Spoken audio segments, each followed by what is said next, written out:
A apresentação conta com recursos da Lei Emergencial de Auxílio Cultural número 14.017, conhecida como Lei Aldir Blanc.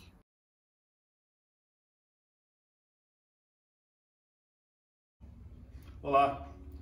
Por acaso você já se perguntou por que a maioria esmagadora da população carcerária hoje em dia é negra? Você já se perguntou por que as periferias, as favelas, são de grande maioria também de população negra? Já se perguntou, né? Ficou com aquela duvidazinha na cabeça? Enfim, essas são algumas das situações que a herança da escravidão ou da escravatura nos deixou, né? E hoje eu estou aqui para falar desse assunto e também explanar sobre a cultura e a herança africana e o que ela nos deixou para esse nosso Brasil. Acompanhe aí.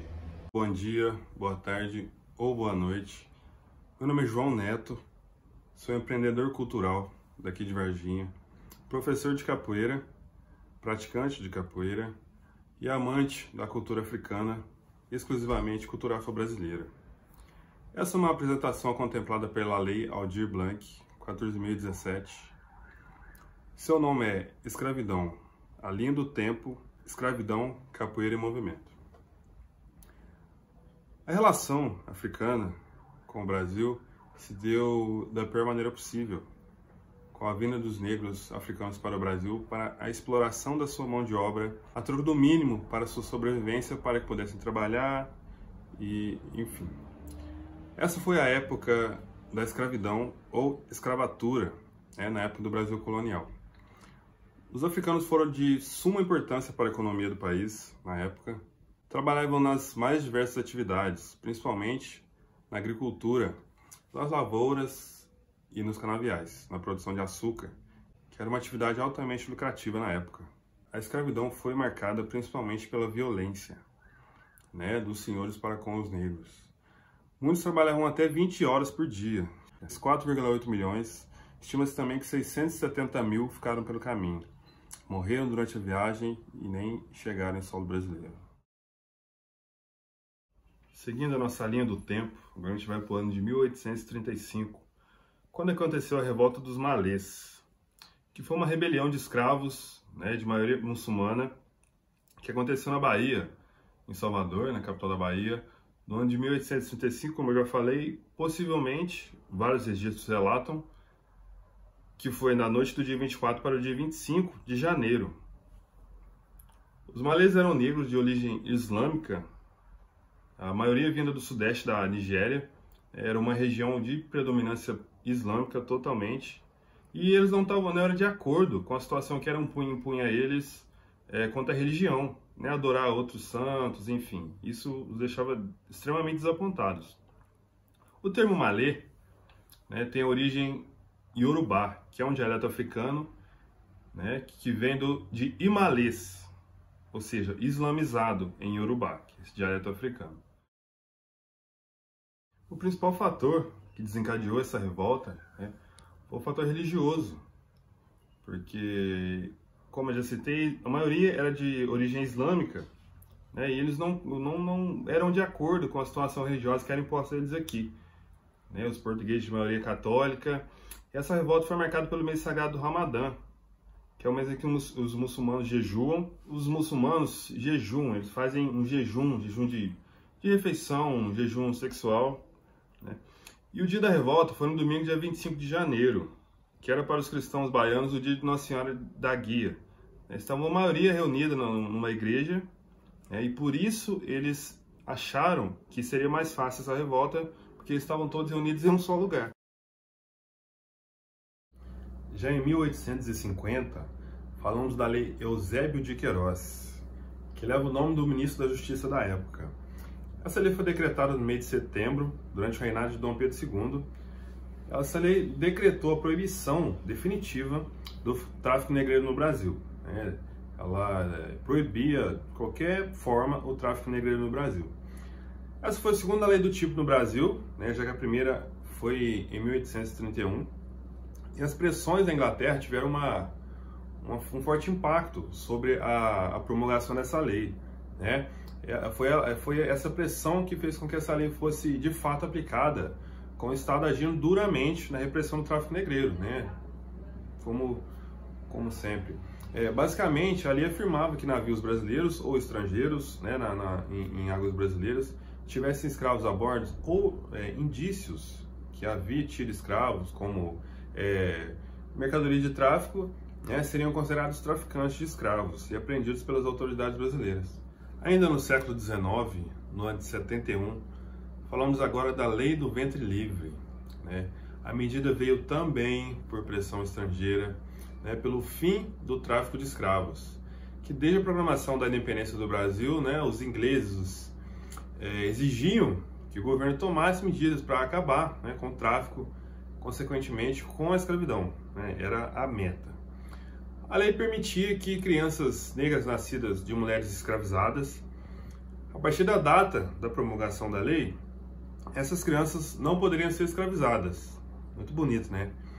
Porém, elas seriam livres a partir dos 8 anos de idade, né? Seriam livres, só que entregues aos cuidados do Estado, ou permaneceriam sob os cuidados dos escravagistas, né?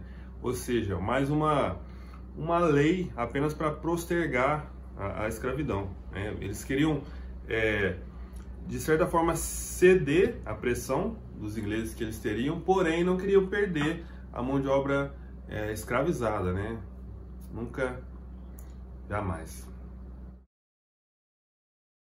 No ano de 1885 veio também mais uma lei que não servia de nada, que foi a Lei dos Sexagenários, né? Há alguns tempos até fizeram algumas analogias com a Previdência Social de hoje. Os escravos que atingissem 60 anos seriam livres, né? Porém, a gente fala de pessoas que foram trazidas de longe, não falavam a língua local, trabalhavam em média 20 horas por dia, em trabalhos desumanos, comiam o suficiente para não morrer, simplesmente para sobreviver, trabalhavam em um trabalho braçal extremamente exaustivo, né? E deveriam chegar aos 60 anos para não ser mais escravo, não ser mais escravizado, né? Ou seja, mais uma lei que não serviu de nada, era apenas para compor uma certa política de anti-escravagista, né, que também não serviu de nada. E em 1888 foi assinada a lei que salvou o mundo, né? A tal falada Lei Áurea, assinada por Princesa Isabel, que no papel abolia a escravidão. Muito bonito, no papel simplesmente abolia a escravidão, ou seja, não existe mais escravo, né? Porém, sabemos também que na prática não foi assim. Mais uma vez, falando que a gente fala de pessoas que vieram de longe, trazidas à força, sem nenhum consentimento, que chegavam aqui, trabalhavam em condições humanas, igual eu já citei, e foram simplesmente soltas no mundo, sem falar a língua, sem se virar, enfim. Essa é a lei, essa foi a atitude, né, que gerou grande parte da herança que temos hoje, né? A dívida histórica que citamos é essa. Simplesmente soltaram os negros africanos que eram escravizados ao relento, sem falar a língua, sem ter um plano de previdência para esse pessoal, que sem ter o que fazer, o que fizeram? Se refugiaram nas periferias das civilizações, nos deixando como herança o que é hoje. Não sei se vocês já sabem disso, ou já fizeram essa analogia, ou já ouviram falar sobre isso, ou se simplesmente pararam para pensar, porque a maioria esmagadora das periferias e da população carcerária são negros hoje em dia. Isso é tudo herança dessa situação que os negros foram submetidos, simplesmente soltos nas ruas, né? E o que restaram a eles? procurar as periferias das cidades, que hoje em dia nós chamamos de favela, né? E para sobreviver, para não morrer, e como modo de sobrevivência, cometer pequenos furtos para conseguir comida, para conseguir sobreviver. E vários continuaram trabalhando para os senhores. Eu até não gosto desse termo senhores, porque, né, o que eles faziam nada justifica. O que restou foi continuar trabalhando a troco de comida, para não morrer, o que era pior, né? Então, a tão falada e tão idolatrada Lei Áurea, que deu fim à escravidão, nunca existiu e só nos gerou essa herança cultural que temos hoje, essa dívida histórica que nunca vai ser paga, né? Nunca vai ser sanada. Agora vamos falar da capoeira. Falei sobre a história, né, da diáspora, a vinda dos negros para cá, e diante de toda essa tristeza, essa revolta, ficou a herança cultural riquíssima que meus ancestrais nos deixaram, né? Entre o samba, maculelê, maracatu, caxambu, capoeira, que é a arte que eu resolvi praticar e seguir, e é dela que eu vou falar.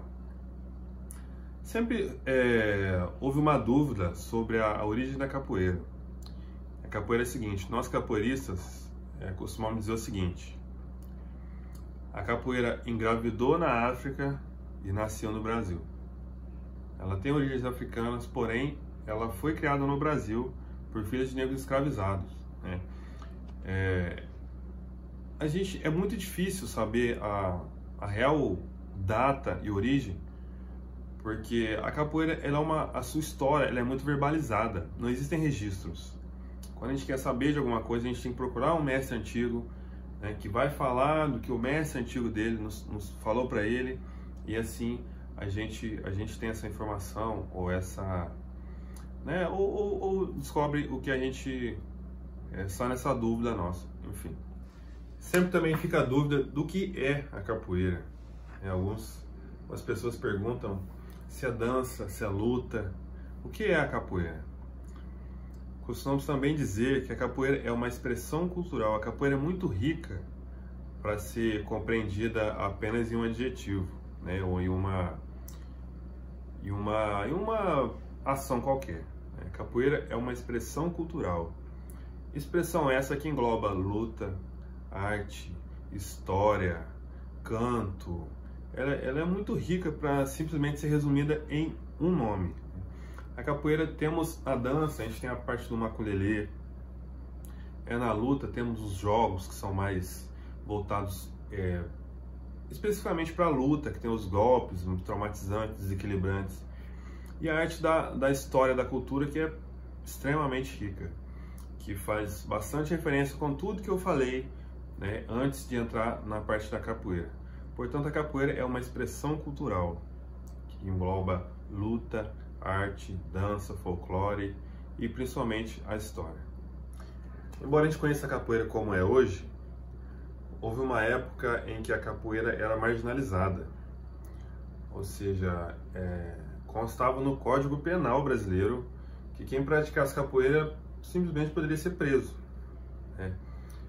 Eram na época os vadios ou capoeiras, né, que praticavam movimentos de destreza corporal, tudo que era relacionado o que eles conheciam como capoeira na época. Quem praticasse capoeira poderia ser preso como um criminoso ou qualquer coisa do tipo. E houve uma pessoa de extrema importância, é uma peça fundamental para que a capoeira se tornasse o que é hoje, né? Eu falo do patrono da capoeira regional, do maior mestre que a capoeira já viu ou vai ver, a capoeira regional já viu ou vai ver, que se trata de Mestre Bimba, Manuel dos Reis Machado, que era um cidadão baiano, nasceu em Salvador no ano de 1899, mais precisamente no dia 23 de novembro. E por que Mestre Bimba foi tão fundamental para que a capoeira fosse o que é hoje? Mestre Bimba percebeu que a capoeira estava ficando muito folclorizada, estava perdendo a principal referência, né, que era a de luta. A capoeira deveria ser uma luta. E Mestre Bimba então incorporou alguns elementos, né, de algumas outras lutas e do batuque, que era uma luta também de origem africana, que era praticada no Nordeste e com um pouco mais de frequência na Bahia, né? Então a capoeira começou a ser vista mais com melhores olhos, mais como acho que isso é luta, tal. Mestre Bimba incorporou alguns golpes, incorporou um pouco mais de agilidade. E a capoeira, a principal diferença da capoeira para as demais lutas é a musicalidade, que é uma característica tão forte, tão marcante, né, da presença africana. Todos os cultos e rituais africanos contam com música, palma, né, expressões corporais. E Mestre Bimba, isso que é tão rico na capoeira, ele fez de uma maneira um pouco diferente. Mestre Bimba lançou a bateria durante as aulas e as rodas e os jogos de capoeira na academia e dos alunos de Mestre Bimba. Mestre Bimba usava uma instrumentação um pouco diferente, bastante característica. O que seria a bateria? A bateria é o conjunto de instrumentos, né, presentes na roda de capoeira. A bateria de Mestre Bimba contava com 2 pandeiros e um berimbau. Os pandeiros e o berimbau eu vou mostrar daqui a pouco, quando eu for para a movimentação da capoeira, para fazer uma breve apresentação dos golpes básicos e algumas características da capoeira.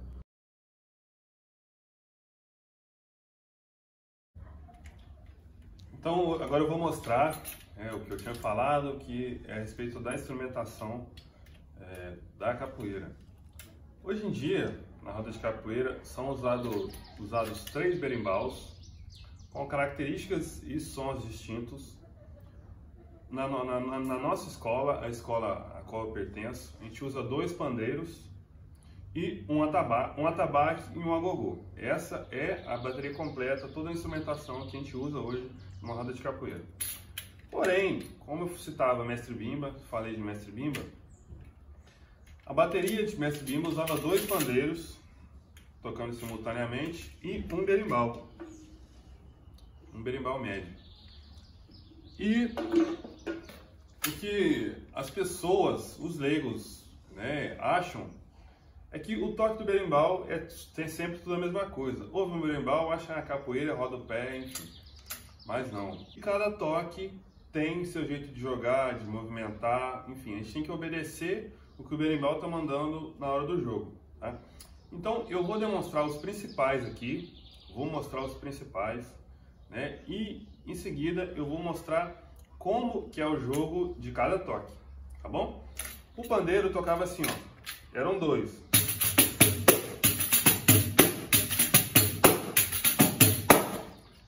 Em conjunto com o berimbau, né? Então o Mestre Bimba tocava, geralmente, né, na academia de Mestre Bimba, ele tocava o berimbau, né? E agora eu vou mostrar, né, alguns toques e a maneira de jogar, né, da capoeira que a gente pratica hoje em dia. Lembrando que eu falo da maneira que a gente faz na escola a qual eu pertenço, tá bom? Então vamos lá. Começar no toque de benguela, né? Que é um jogo mais rasteiro, um jogo no chão, um jogo totalmente exige bastante domínio do corpo, né? Bastante visão, enfim. Eu vou fazer os toques e depois eu vou mostrar os jogos e a maneira de jogar. Toque de benguela.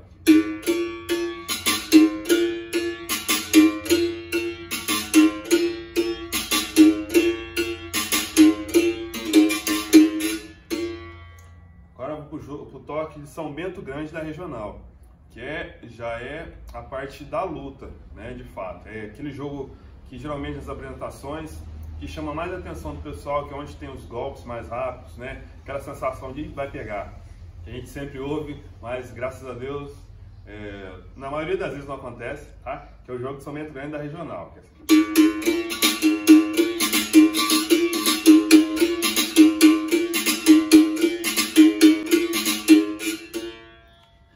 Agora vamos para a Iuna. A Iuna é um toque onde os capoeiristas, né, é um jogo jogado somente, exclusivamente por capoeiristas formados, né? Alunos não fazem esse jogo porque é um jogo que exige um pouco mais, que exige totalmente, né, o domínio do corpo, né, saltos. Então é um jogo praticado por alunos formados, graduados, instrutores, professores e mestres, tá? Por que Iuna? Iuna é um pássaro, né? O nome de um pássaro. E o mestre Bimba um dia ouviu esse pássaro cantando e ficou maravilhado e quis trazer para o berimbau. E como é um canto que ele ficou bastante impressionado de fato, ele quis com que o jogo da Iuna fosse um jogo diferenciado, né? Um jogo de saltos, floreios, né? Balões cinturados e outras coisas mais. Então o toque de Iuna é assim, ó.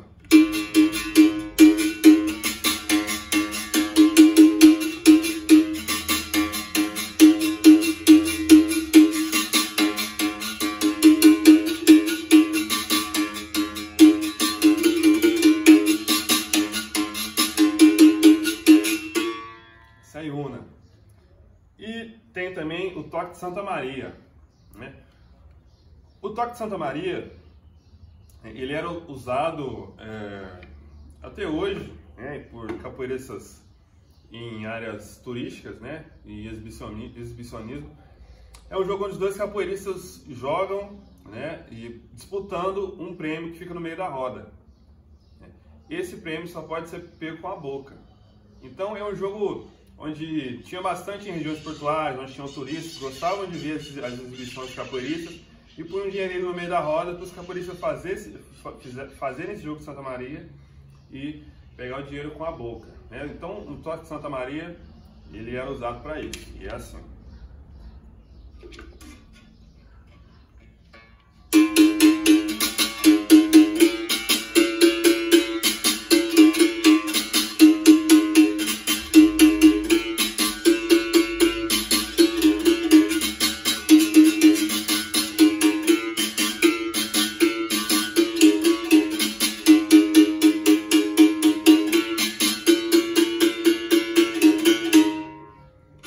Santa Maria.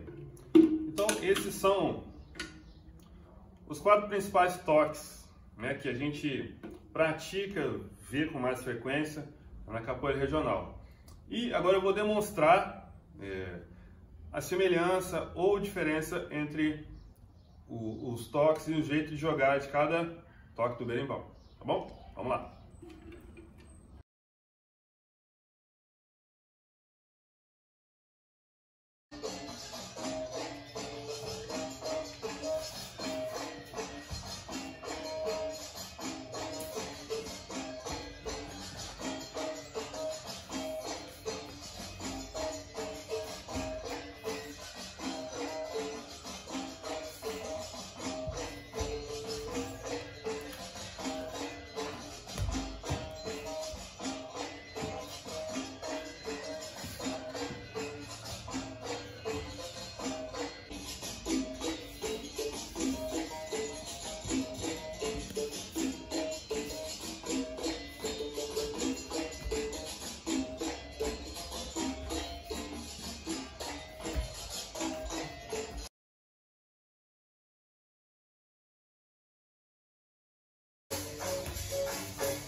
A ginga parte da posição dos pés paralelos, tá?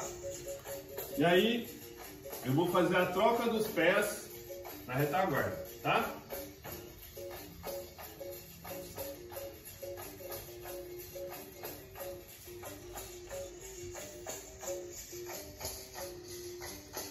Agora eu vou fazer a demonstração de esquivas, tá? Na sequência, descida básica e esquiva média. Descida básica.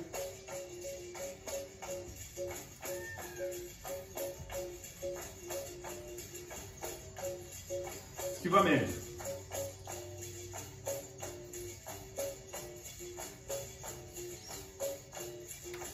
Existem mais, mas essas são as duas principais que nós usamos no jogo da capoeira. Agora eu vou para os golpes básicos, começar pelos golpes de linha. Primeiro golpe, martelo. Saio da base da ginga, chute frontal.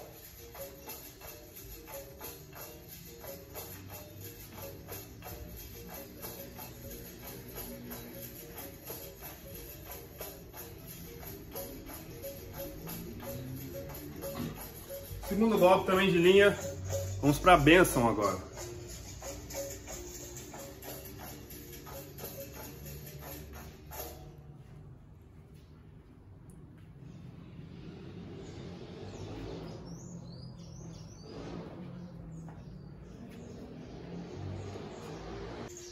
Terceiro golpe, pisão ou chapa, tá? Pisão ou chapa. É como se fosse a bênção, porém eu faço ele de lado.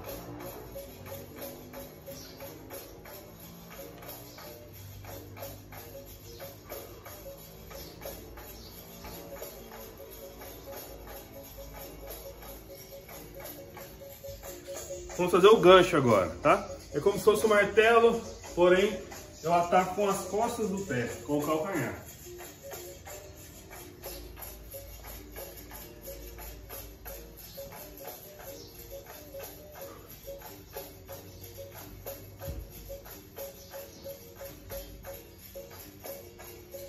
Agora vamos para os golpes giratórios e circulares. Na sequência, armada, queixada, meia-lua e rabo de arraio. Beleza?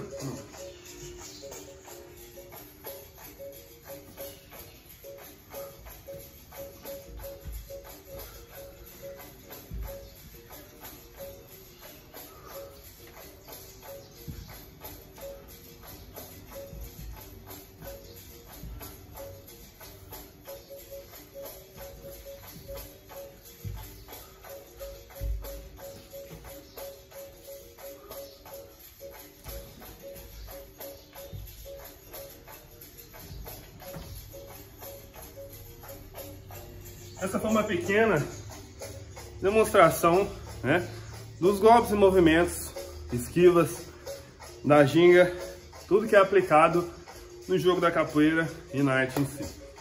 Valeu!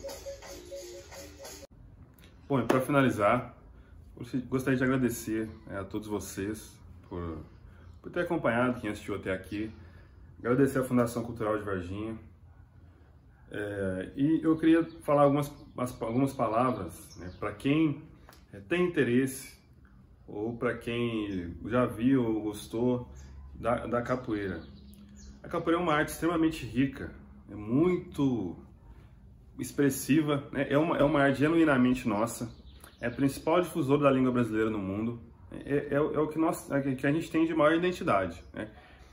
E se você já passou pela sua cabeça praticar capoeira, ou conhecer, simplesmente frequentar, né, um espaço de capoeira, uma aula, a hora é agora, né? Capoeira, os capoeiristas, alguns mestres antigos diziam que capoeira é para homem, menino e mulher.